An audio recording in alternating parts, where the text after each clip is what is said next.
Welcome to China Dispatches, the official podcast of the European Union Chamber of Commerce in China. This is Jacob Gunter, the Chamber's Senior Policy and Communications Manager, and today we're going to be discussing the Cybersecurity Law, the Data Protection Law, and the Personal Information Protection Law, and what this means for our member companies trying to do business in China in these different areas. This episode covers quite a few complicated and specific issues, including a lot of different laws and definitions.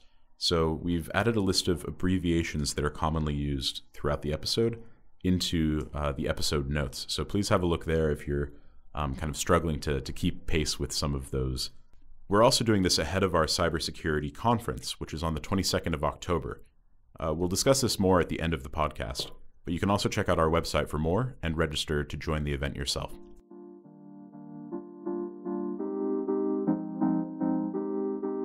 So I'm honored to invite our two guests on today, representatives from our Cybersecurity Working Group. We have Caroline Chen and Cindi Yu. Caroline, can you introduce yourself? My name is Caroline Chen. I'm the Vice Chair of ICT Working Group of the Chamber. And Cindi, can you introduce yourself? Hi Jacob, this is Cindi Yu from the European Chamber. I'm Working Group Coordinator for the Information and Communication Technology Working Group and also the Cybersecurity Sub-Working Group, and I work with Caroline quite closely on the matters. All right, well, let's jump into sort of the meat of the conversation today. So looking at the cybersecurity sort of framework of regulations and laws. So this breaks down into three main ones.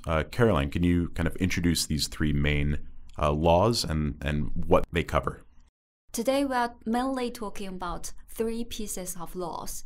One is Cybersecurity Law, another is the Data Security Law in draft, and the last one is the coming draft of Personal Information Protection Law.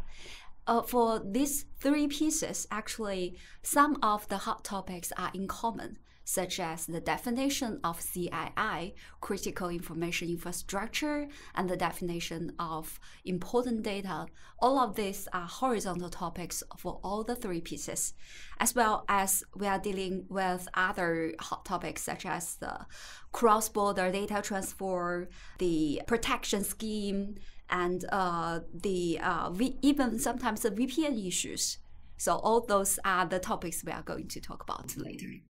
All right, so let's look into each of these three main laws. So the Cybersecurity Law. Caroline, can you give us a bit of a deeper dive? And especially, I think, something that's the critical information infrastructure is a common theme, but my understanding is that it's particularly important to the Cybersecurity Law. Actually, after the rollout of the law, from the company perspective, there are already some specific measures to follow in order to comply with the law in several spirits, such as to protect the assets, all cyber-related assets, and to safeguard the user's interest in the cyberspace.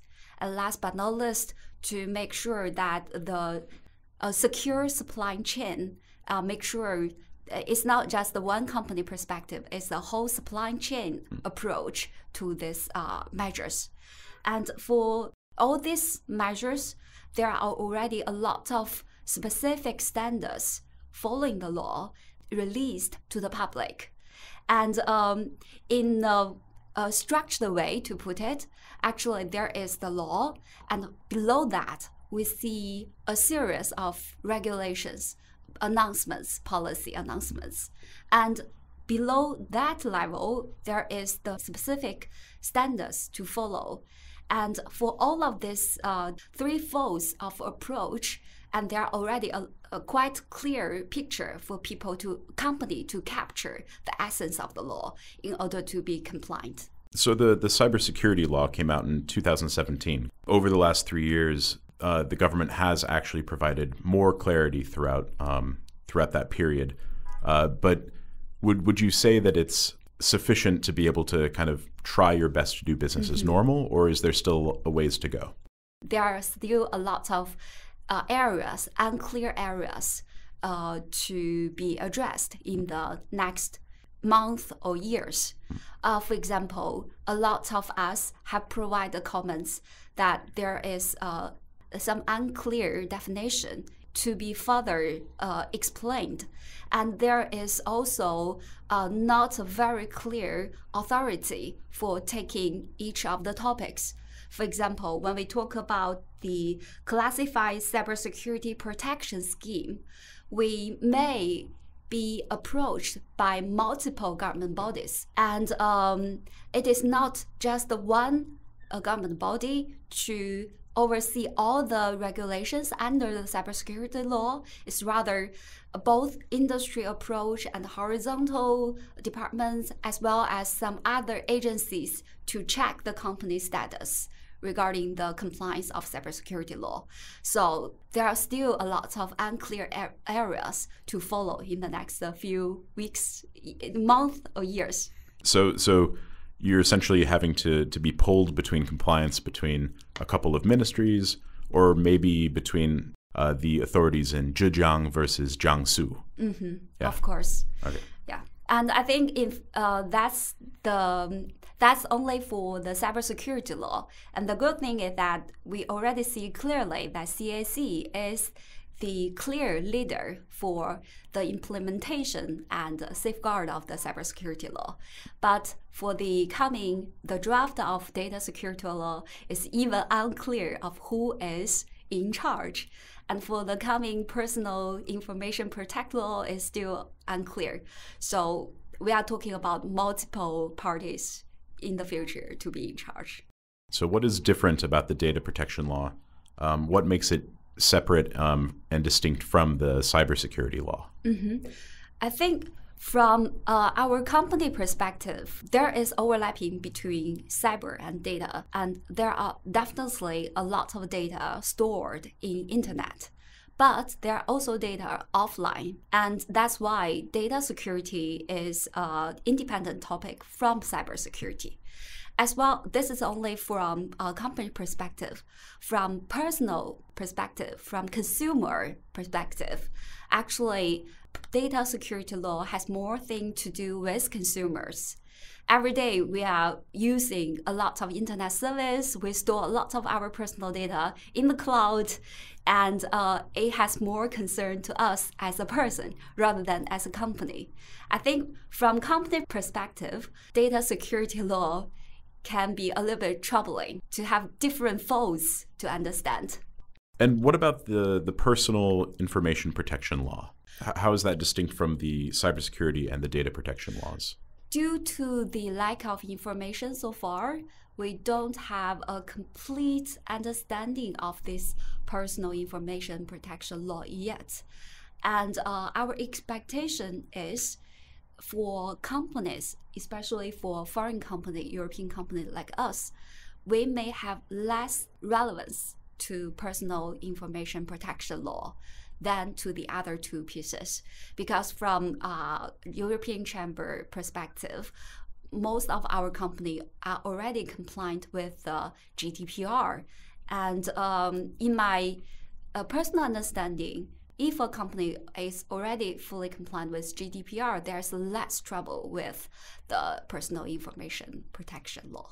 Okay, so let's look at a couple of specific examples that I've found in our position paper.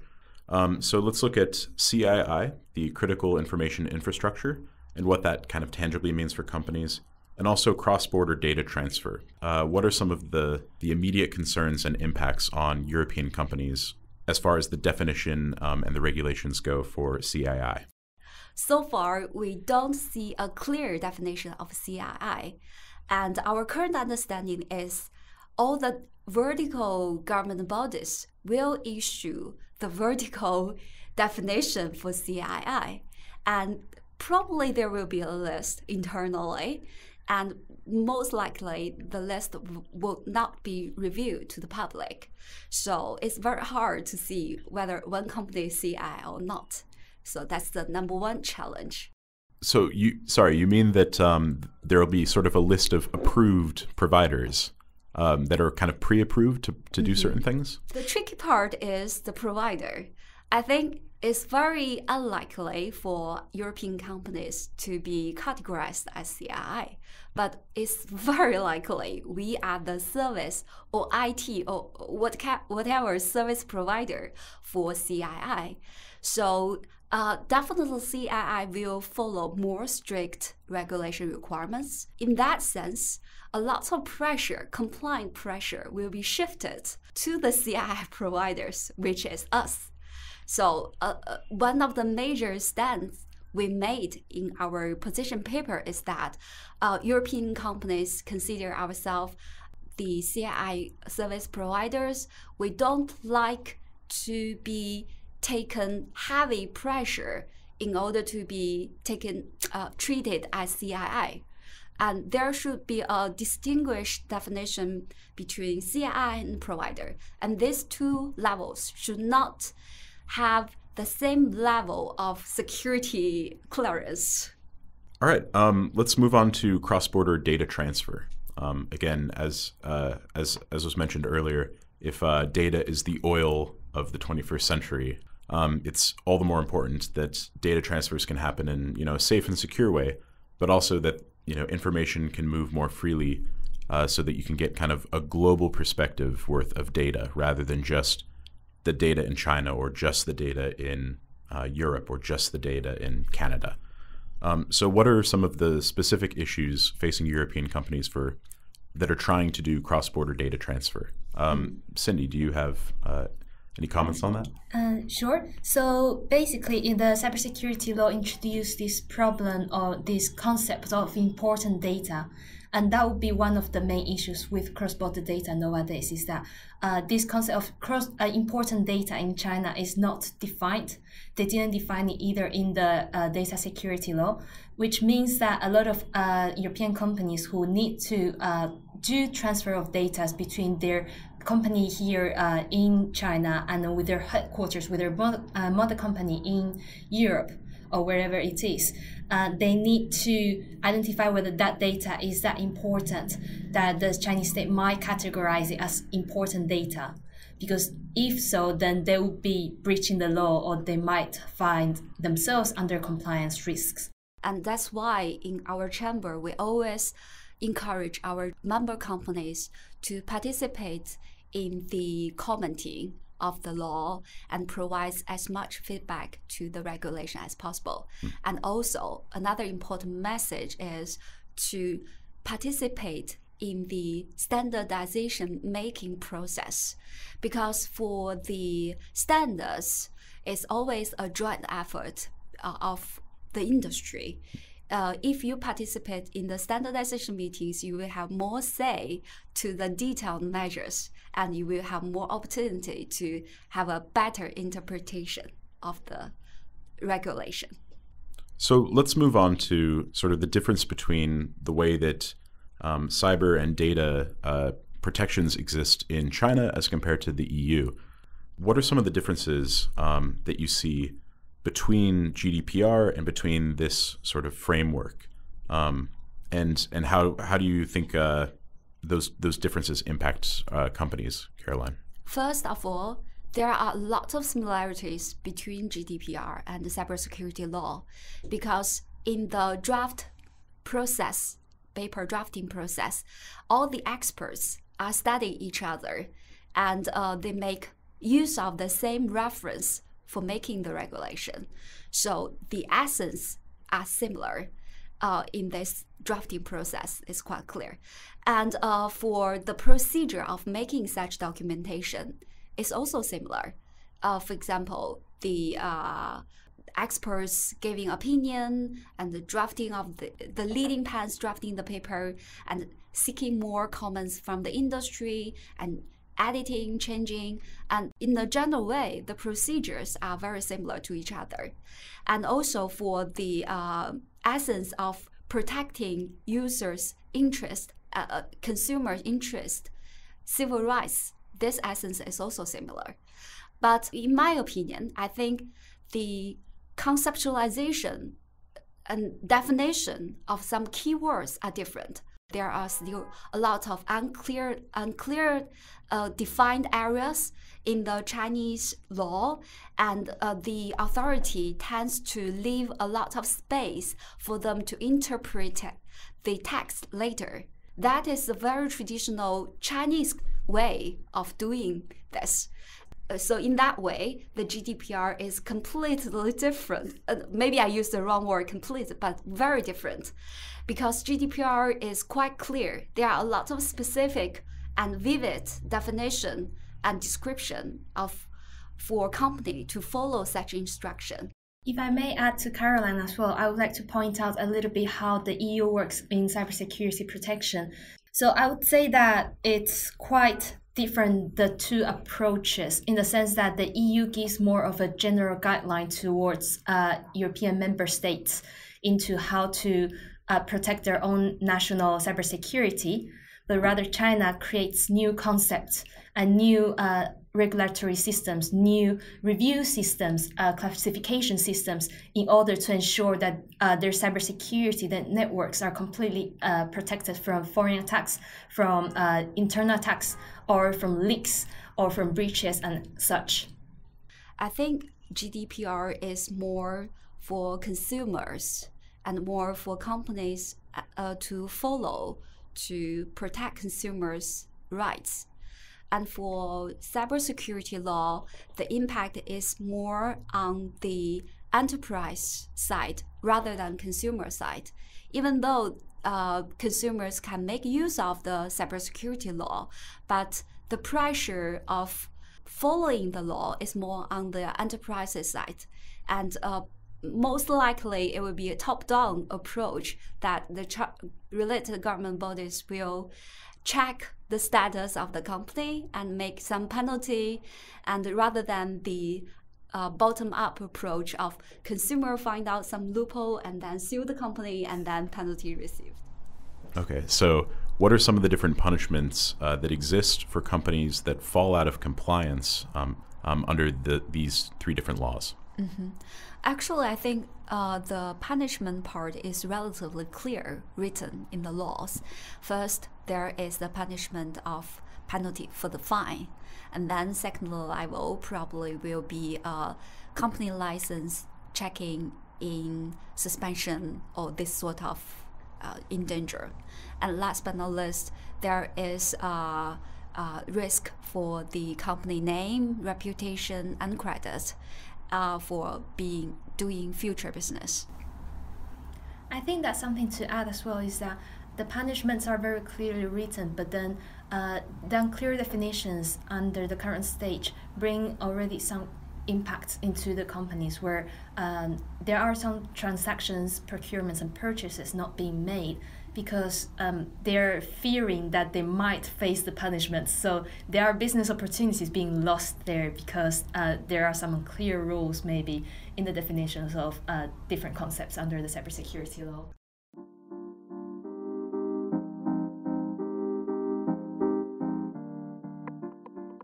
So let's conclude with looking forward to the cybersecurity conference. Let's quickly go through what are some of the main topics that will be discussed this year. Well, some of the topics are the topics that we mentioned here today. So one of these issues would be understanding what data and personal information are, because in China they make a differentiation between data and personal information, while in Europe they don't. And also how to deal with cross-border data, how to comply with data security in China and also internationally in the EU or in the US. Another highlight of our event is the speakers. We do have a mixture of speakers from the paper drafting experts to the lawyers and to the industry experts, and also to company perspective, the DPOs who are doing the compliance on daily basis. So this mixture can provide you a quite nice picture of how people are taking different approaches and how the key definition will be interpreted in the different layers. I hope after this conference, people will have a better understanding, a better picture of these unclear areas. Thank you to Caroline Chen and Cindi Yu for joining this episode of China Dispatches. If you want to register for the European Chamber's Cybersecurity Conference, you can do so by visiting our website at www.europeanchamber.com.cn. Select the events page and search for some of the upcoming events in Beijing. Thanks as always to my colleagues for their support on the back end, from Zhang Yicher and Gao Rei. Thanks for listening.